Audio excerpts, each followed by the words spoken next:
Assalamualaikum warahmatullahi wabarakatuh.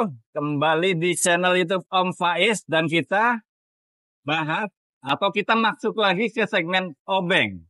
Dan segmen Obeng ini sekarang udah episode 79. Tadinya di Levo Channel. Ya kan? Episode 78 ke sini itu pindah ke channel ini. Oh gitu. Dano, ya. Nah, buat teman-teman yang mau tahu pembahasan Obeng kita yang lama-lama, itu playlistnya ada di sini ya. Silakan klik. Di situ playlistnya ada semua. Nah, episode ke-79 ini kita ketemu lagi sama Om Danu. Apa kabar? Baik Om Faiz. Ketemu lagi di rumah baru. Di rumah baru Garuda Sakti Motor. Buat teman-teman penggemar Obeng pasti udah nggak asing lagi ya sama Om Danu. Dan konten kita kali ini akan bahas tentang mesin CVT. Transmisi CVT. Transmisi, oh ya, transmisi CVT. Ya. Banyak kebiasaan-kebiasaan kita pengendara mobil Ya. yang ternyata jadi penyebab utama Kerusakan. transmisi CVT jadi jebol. Ya. Ya kan? Itu akan kita bahas tuntas. Tonton sampai habis.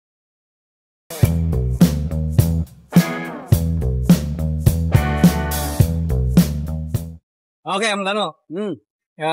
Om Danu ini dari Garuda Sakti Motor. Ya. Bengkel spesialis Nissan, Datsun, dan sekarang umum. Ya. Umum.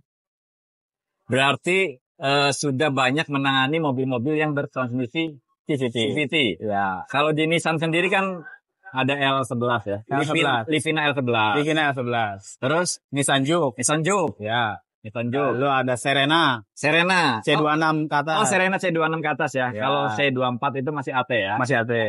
Terus Ada X-Trail. X-Trail C31 dan seterusnya. Mulai C31 ya. C31 seterusnya CVT. Sudah CVT. Gitu. Dan Nah. Datsun loh. Datsun yang Nah, Datsun paling terakhir kan. Datsun juga matic-nya CVT ya. Ya. Termasuk Datsun Cross. Ya.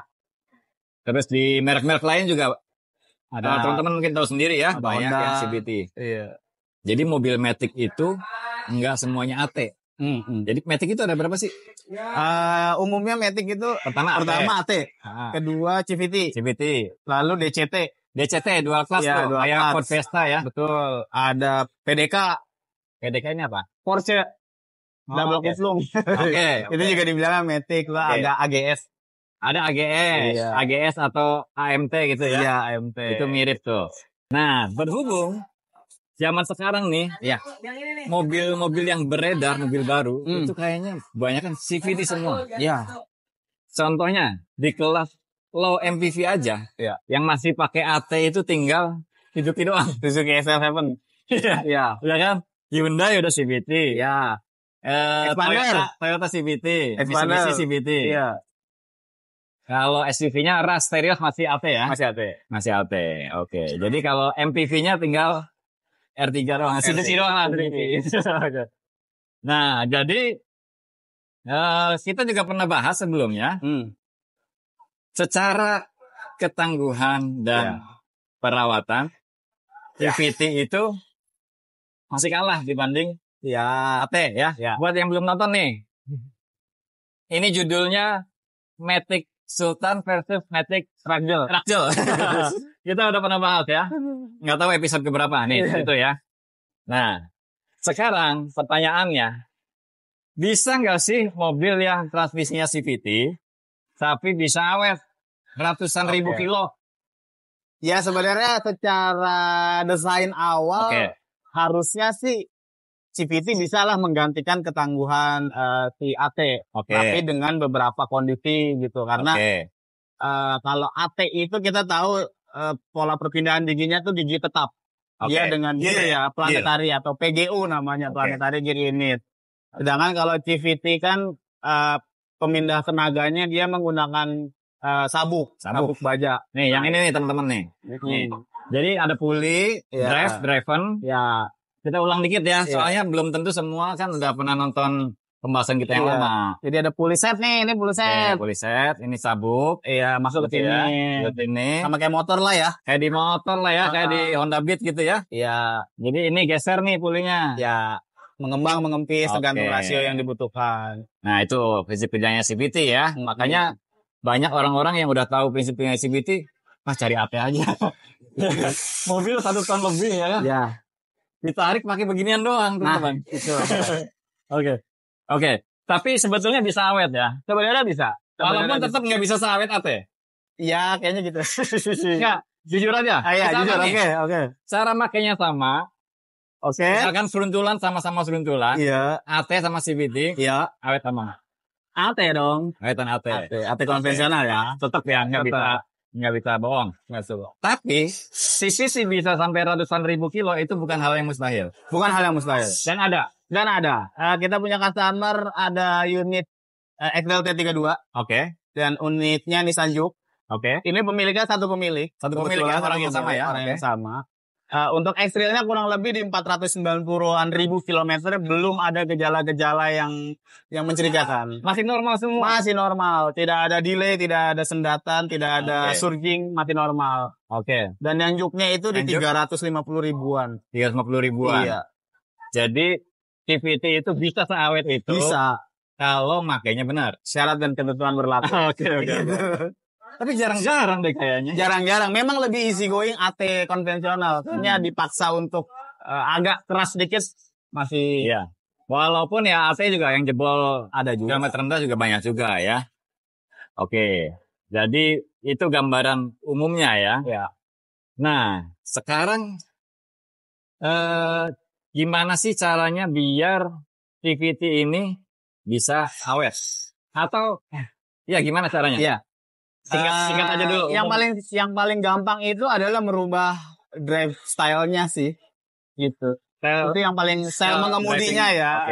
Habitnya itu karena memang CVT ini kayaknya tidak didesain untuk penggunaan yang agak kasar, ugal-ugalan. Iya, betul. Makanya Serena C24. Ya, itulah kenapa pilihnya. Jadi sadar diri. Ya. Kalau sering kick down. Ya, sering kick down. Sebenarnya di CVT juga ada fitur kick down itu ada. Tapi ya itu tadi bukan untuk penggunaan yang agak seruntulan, brutal lah ya. Hanya kalau ada kebutuhan untuk kick down, silakan kick down. Memang disediakan fiturnya, tapi tidak se-word AT konvensional gitu. Oke, itu ya. Jadi biar CVT-nya awet itu ya makanya halus lah ya. Pakainya halus. Nah, sekarang kita masuk ke penyebabnya transmisi CVT rusak ini. Iya. Ada yang secara desainnya memang tidak cocok. Memang memang lemah lah ya di CVT. Iya. Atau ada juga yang kesalahan penggunanya, mana yang lebih dominan? Lebih dominan. Aku bilangnya kayaknya 50-50 deh. 50-50. Bisa dari si penggunanya yang memang belum terbiasa dengan karakter CVT. Yang kedua bisa juga separuh itu dari memang desainnya yang kayaknya belum sesuai dengan kondisi apa yang kita perlukan. Belum sesuai dengan kondisi masyarakat sini. Karena CVT juga kita pernah bahas juga ya, CVT itu tidak semuanya selemah itu. Tidak. Bahkan sama-sama merek Nissan pun beda-beda ya? Beda-beda kondisinya. CVT Livina L11. Ya. Itu pulinya kecil ya? Pulinya kecil tapi ditambah dengan aux gearbox. Dia ada gigi mekanis tambahan untuk low dan high gear. Betul. Itu L11 dan Nissan Juke. Dan Nissan Juke yang agak baru. Ya. Lalu CVT-nya yang XLT 31 dan Juke paling awal itu dia tidak pakai auxiliary gearbox tapi pulinya sebesar ini. Nah, ini pulinya sebesar ini. Terus dia pakai step motor. Untuk mengatur rasionya pakai step motor.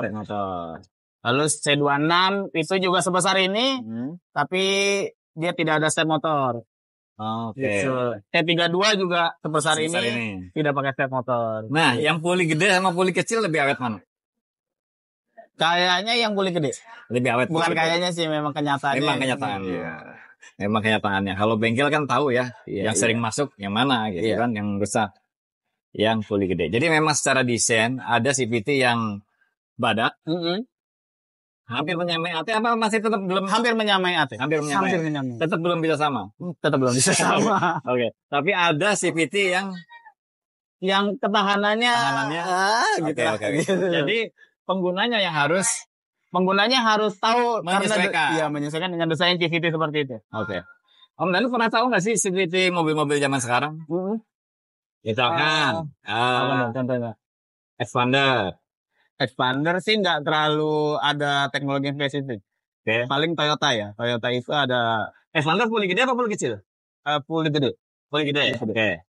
Lalu Toyota yang saya pernah lihat di Veloz baru. Yang baru. Itu agak kecil. Kecil. Pakai akselerasi. Dia bukan akselerasi tapi take off gearbox. Take off gear. Iya. Jadi pulinya CVT unitnya tuh ini kalau salah tolong dikoreksi. Oke.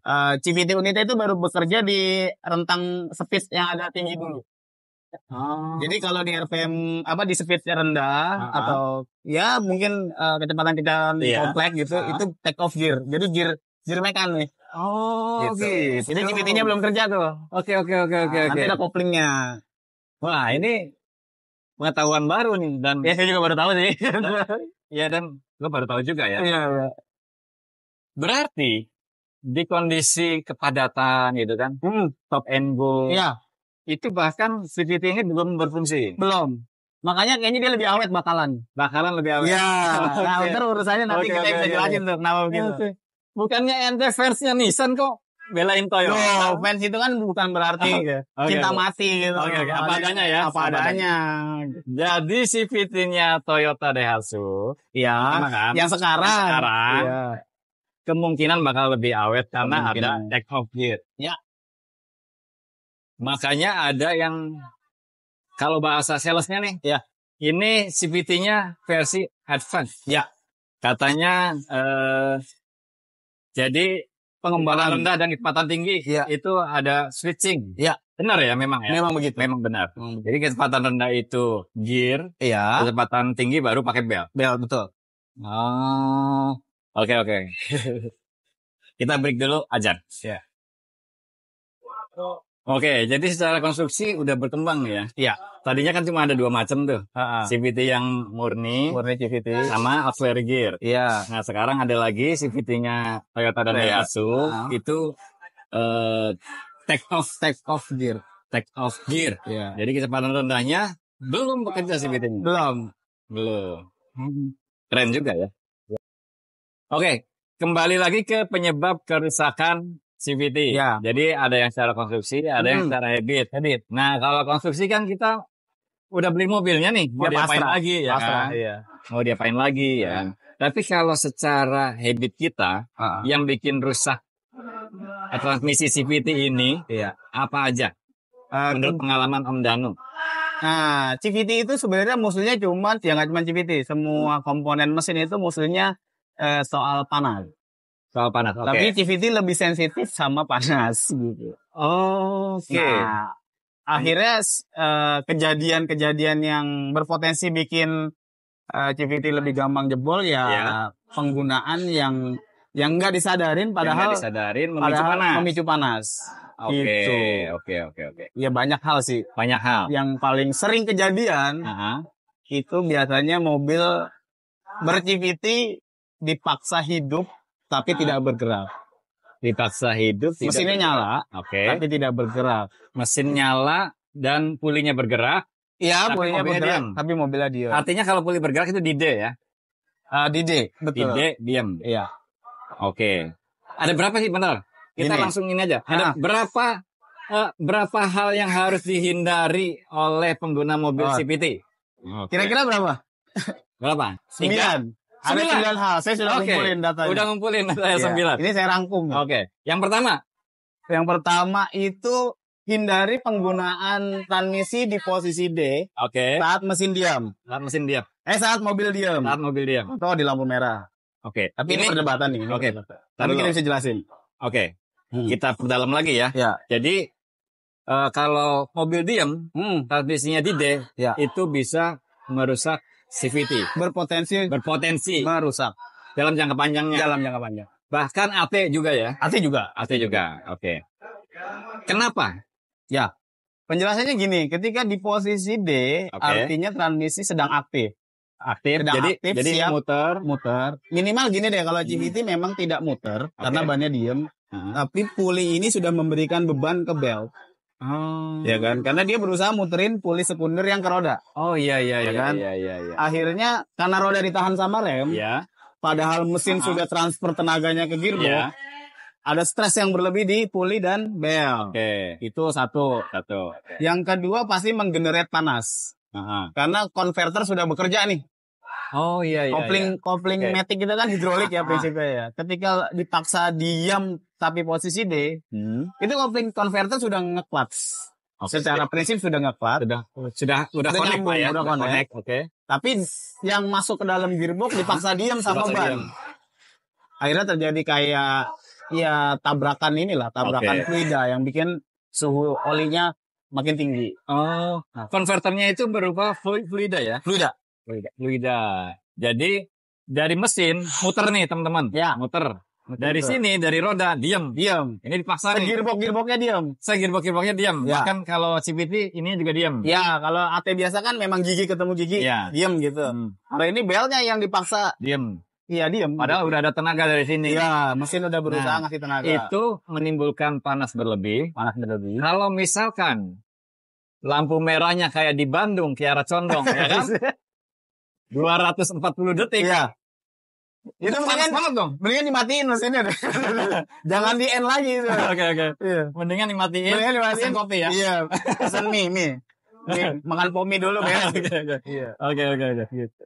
Tapi ada lampu merah yang panjang. Lampu merah umum. Misalnya saya gini ya. Saya ngukurnya gini, kalau dia sekitar 2-3 menit memang belum bergerak, mendingan netral atau P lah kalau mau safety. Atau P. Nah, kalau mau ribet dikit. Oke. Jadi kalau berhenti jangan nahan di D. Itu ya. Banyak mudorotnya. Karena oli transmisi bisa panas. Ya. Kalau oli transmisinya panas, emang apa yang rusak? Oli transmisi adalah satu-satunya komponen yang paling kerja keras sebenarnya. Dia sebagai pelumat. Dia sebagai transfer hidrolik. Dia juga sebagai pendingin juga. Fungsi pendingin udah jelas hilang. Terus untuk transfer panasnya untuk pelumasannya yang namanya cairan. Oli transmisi itu nggak kayak oli mesin ya Om. Ada viscosity-nya yang berubah. Sedangkan kalau oli CVT itu kekentalannya fix segitu. Dan sifat cairan kalau makin kental makin encer. Kalau udah makin encer, yang di CVT nih. Kalau makin panas makin encer. Iya, maksudnya makin panas makin encer, akhirnya mengurangi kemampuan pelumasannya. Ya itu jadinya kemana-mana. Iya. Komponen yang paling gampang kena rusak kalau kena panas itu apa? Yang pertama elektronik kayak solenoid. Solenoid. Pertama itu pasti udah paling kena. Seal. Enggak. Udah pasti. Seal itu udah pasti karena seal biasanya mayoritas karet.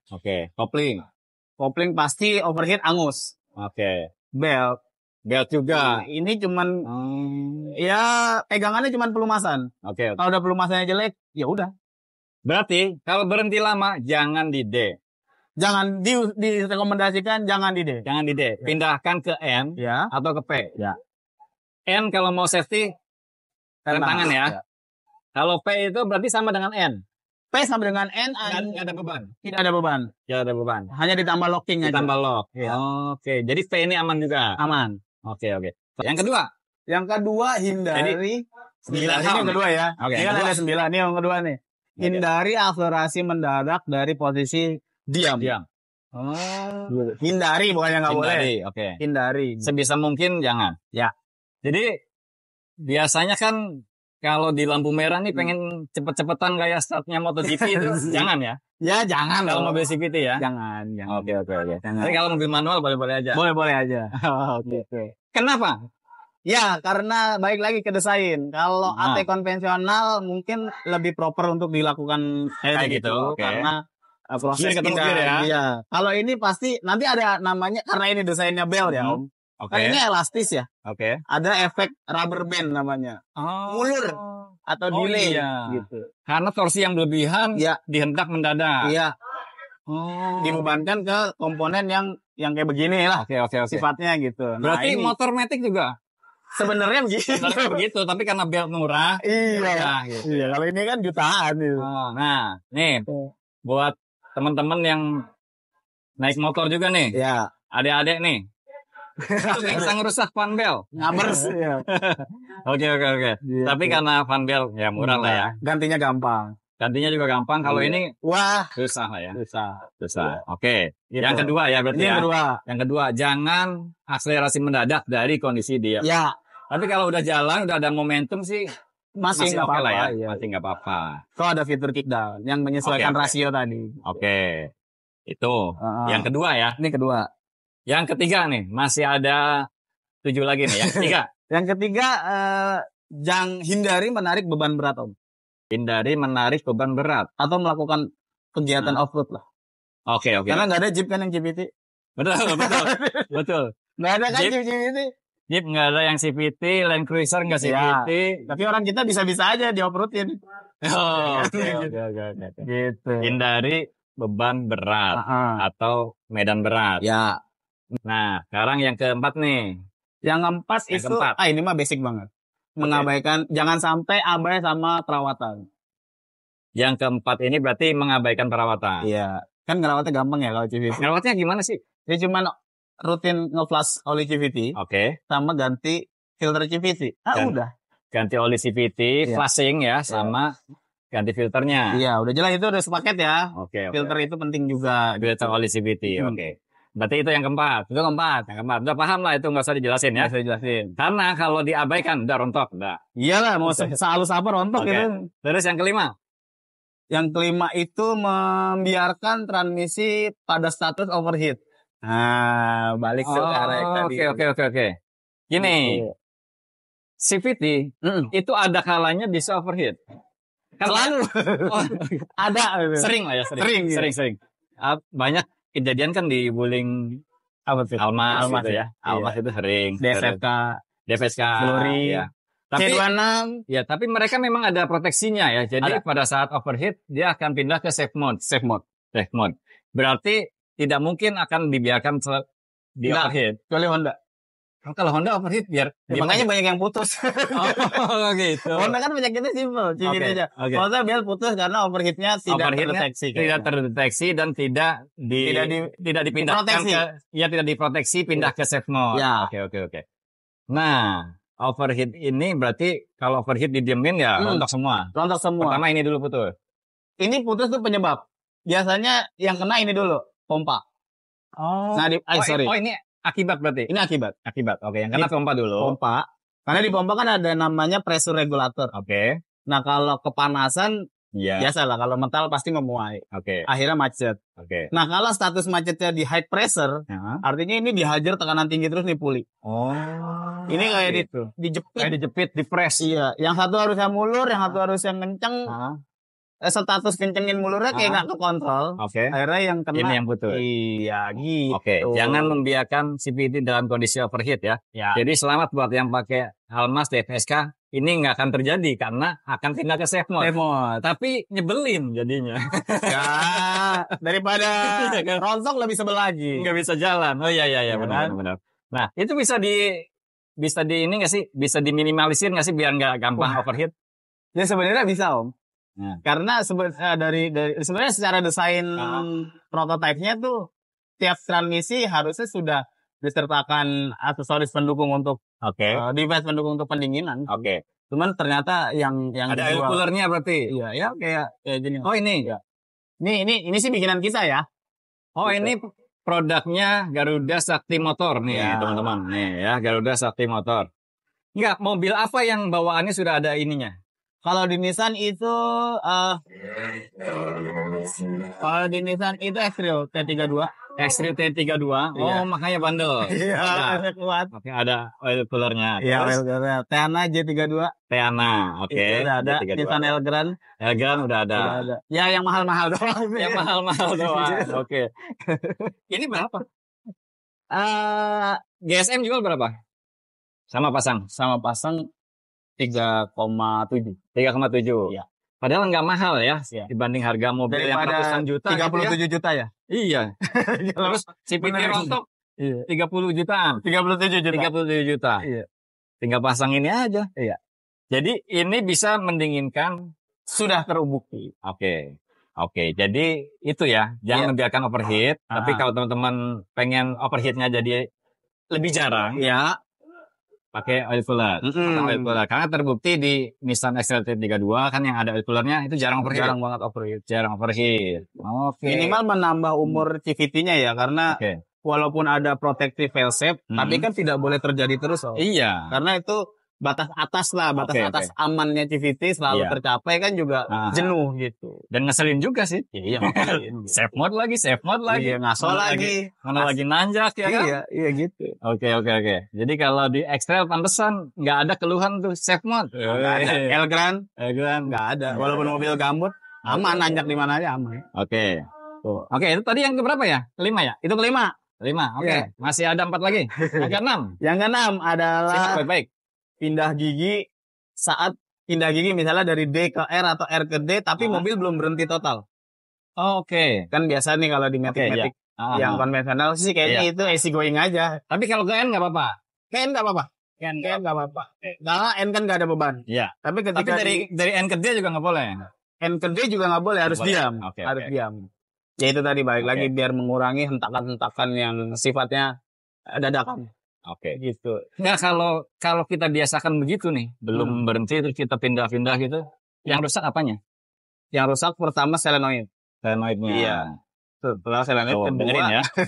Kedua clutch untuk forward dan reverse. Oke. Kan ada kopling untuk maju dan mundur. Oke. Nah, itulah yang paling akan cepat rusak. Pokoknya masuk ke D atau ke R, ya, itu harus kondisi berhenti. Diam mobilnya. Jangan sambil walaupun ngegerayap dikit gitu, itu dihindari lah. Oke. Kalau kurang jelas lagi, tulis di kolom komentar ya. Ya. Kita lanjut yang ketujuh. Ini juga sebenarnya basic ya. Penggunaan oli yang nggak sesuai spek. Penggunaan oli yang nggak sesuai spek. Iya. Transmisi itu punya spek oli. Jangan sekali-sekali oli CVT diisi oli yang nggak sesuai gitu ya. Oli Matic biasa. Oli Matic biasa, ATF ya. ATF itu beda sama oli CVT. Beda. Oke. Ini sih udah nggak usah dijelasin ya. Oh ya, jelasin lah, udah tahu mungkin ya. Kalau salah, kita udah pernah bahas juga sebelumnya ya. Cari aja di pembahasan obeng CVT gitu. Teman-teman nanti akan ketemu semua tuh. Oke, itu yang ke-7. Yang ke-8. Penggunaan low speed yang terus menerus dalam jangka waktu yang lama. Low speed contoh macet. Ngerayap macet itu juga ternyata berpotensi merusak. Gitu. Macet dan macetnya lama banget. Iya, macet kalau diem mungkin kita bisa ke-N-in. Tapi kalau macet dan ngerayap tapi panjang sekali, itu juga berpotensi ngerusak. Karena alasannya. Kenapa? Kan berarti kalau low speed si CVT itu akan mematok rasio tertentu nih. Rasio. Nah, kalau dia beroperasi di rasio yang tetap di situ-situ terus, nah yang rusak pulinya. Oh, jadi pulinya nanti itu tuh. Iya, di sini kan ada got nih, mau di bawah apa di atas kan ini lintasan belnya. Iya. Ketika low speed terus ya gesekannya di bawah terus atau yang di sini yang di atas terus. Jadi di atasnya masih utuh, yang ini udah out. Ya, gitu. Berarti disarankan kalau pakai mobil CVT kecepatannya itu jangan di situ-situ aja gitu ya. Iya, harus dinamis. Harus di-explore ya. Iya, dinamis lah. Dinamis. Gitu. Oh, gitu. Sama kayak motor. Oke. Nah, tapi berarti yang poin ke tadi 8 ya? Itu 8. Yang poin ke-8 tadi nggak berlaku buat CVT-nya Toyota yang sekarang dong? Nah, makanya saya bilang akan lebih jauh, lebih awet. Karena di low speed dia pakai gear mekanis gitu. Oke. Ini nggak ada pesan sponsor ya, teman-teman. Ya moga-moga sih disponsorin ntar. Nggak ada pesan sponsor. Saya juga nggak ada sponsor. Belum. Jadi bukan berarti kita mengarahkan teman-teman buat beli CVT Toyota, bukan. Tapi apa adanya aja ya. Iya. Oke. Yang ke-9. Yang ke-9 adalah memaksa menggunakan mobil ber-CVT di medan yang nggak sesuai. Misalnya di ya nggak mungkin sih di sini di gurun gitu, atau di perbukitan gitu, atau di off-road yang medannya bukan off-road kayak off-road yang kompetisi bukan maksudnya yang jalanannya jauh dari aspal mulus gitu. Itu kalau bisa juga dihindari. Iya, jangan pilih mobil CVT kalau medan sehari-hari yang dilewatin kayak begitu gitu. Oke, masih banyak kok ya mobil AT. Masih ada Suzuki. bukan sponsor. Masih ada Rasterios, masih ada Suzuki, terus ya ada yang lebih proper lagi sih AT itu. Masih ada C24. Ya, ada Serena C24. Ada T30 gitu. X-Trail ya, X-Trailnya T30 gitu kan. CR-V, CVT semua ya? Ada CR-V, CVT. Enggak yang dulu banget, yang tua banget. Oke, jadi kalau mobil barunya ya masih ada lah yang pakai AT atau yang pakai AGS ya. Citroen apa? Aerox tuh yang A3 itu AT kan? AT ya? Oke. Tuh. Itu AT. Masih ada ya. Soalnya kan Indonesia ini kan banyak juga daerah yang naik turunnya terjal tuh. Tapi pilihan mobil zaman sekarang yang kita pengen cuma adanya CVT. Iya. Nah itu gimana tuh? Ya harus pasrah sama nanti kondisi ini ya. Masa depannya begitu. Ya kalau nggak beli Pajero Fortuner lah ya. Masih AT ya. Masih AT. Memang harusnya begitu. Harusnya medan-medan kayak gitu. Pajero Fortuner. Innova Reborn masih dijual juga tuh. Masih bisa. Masih AT. Oke. Gitu. Oke. Nah, Nissan sendiri ya. Masih punya nggak sih transmisi AT? Malah sekarang nggak pakai transmisi kan? Oh iya, e-power. Udah nggak pakai transmisi. Jadi lebih awet lagi dong. Lebih awet lagi. Direct ya? Iya, direct. Direct motor listriknya. Iya. Oke. Gitu. Ada Nissan e-power sama Nissan Kick. Iya. Jadi itu mesinnya cuma buat ngecas saja. Genset aja. Nah, pertanyaannya, itu power motor listriknya kan gede. Iya. Power mesinnya segitu. Iya. Artinya pada saat tertentu kebutuhan listrik ini akan shortage dong. Apa RPM-nya juga akan tinggi juga? Kayaknya durasi pengisiannya lebih sering. Nanti di momen tertentu kayaknya maksimum rate powernya juga paling nggak beda jauh sama maksimum yang motor bakarnya. Jadi tadinya kan saya pikir Nissan e-Power itu, Nissan Kick atau Serena e-Power itu mesinnya, engine sama aja. Iya. Ternyata nggak begitu. Nggak, dia beroperasi di 2200 RPM. 2200 RPM. Oke. Makanya harusnya cukup. Toh penggunaan maksimum torsi nggak mungkin dalam jangka waktu yang panjang lah. Iya. Mungkin momen pertama start dari dia mau nanjak, mau bergerak, itu mungkin maksimum torsinya yang keluar. Tapi setelah itu kan secara gradual turun. Tapi mesinnya konstan di 2200 atau bisa lebih rendah dari itu? Rentangnya 2200 sampai 2700. Tergantung beban yang harus dia tanggung nanti di buat baterai. Tapi lumayan tinggi loh. Tapi sebentar. Oh, iya. Caranya sebentar. Gitu. Oke, nanti kita bahas e-Power ya di episode berikutnya. Makanya pantengin terus Obeng. Ya. Jadi kesimpulannya, transmisi CVT itu bisa awet asal teman-teman hindari 9 hal yang tadi. Ya, itu dia. Dicatat ya. Kalau ingat Om Faiz, ingat Om Danu, ingat 9 hal. 9 hal terlarang dilakukan oleh pengguna semuanya bercincin gitu. Di episode ke-79. Episode 79. Di momen Indonesia Merdeka. Nah, semoga bermanfaat. Bantu share ya. Biar konten-konten ini lebih memenuhi beranda YouTube dibanding konten-konten yang joget-joget. Oke, konten-konten bermanfaat ini di-share lah ya. Jadi manfaatnya bisa ke semua orang. Atau ada teman-teman yang mau nanya sesuatu, boleh tulis di kolom komentar. Nanti Om Danu yang balesin dari satu. Siap. Saya selalu pantau komen. Oke. Atau nanti bisa buat ide konten berikutnya juga boleh ya. Oke, thank you Om Danu. Sama-sama, Pak. Sukses selalu buat Om Danu, Garuda Sakti Motor. Dan buat teman-teman yang mau servis mobil wilayah Tangerang dan sekitarnya atau Jabodetabek boleh datang aja ke sini. Garuda Sakti Motor. Sekarang udah pindah, gede banget bengkelnya. Ada lounge-nya juga. Iya, minibar. Ada minibarnya. Ada PS-nya. Ada PS-nya juga. Ini lokasinya di jalan apa? Jalan Pawon nomor 1416. Jalan Pawon nomor 1416. Perumnas Harapan Kita. Perum Harapan Kita. Karawaci. Pokoknya dari Lipo Karawaci itu deket banget ya. Buat yang pengen atau yang Matic AT-nya atau CVT-nya nggak sembuh-sembuh, mau konsultasi dulu sama Om Danu boleh ya. Nomornya Om Danu ada di kolom deskripsi. Makasih banyak udah nonton. Wassalamualaikum warahmatullahi wabarakatuh.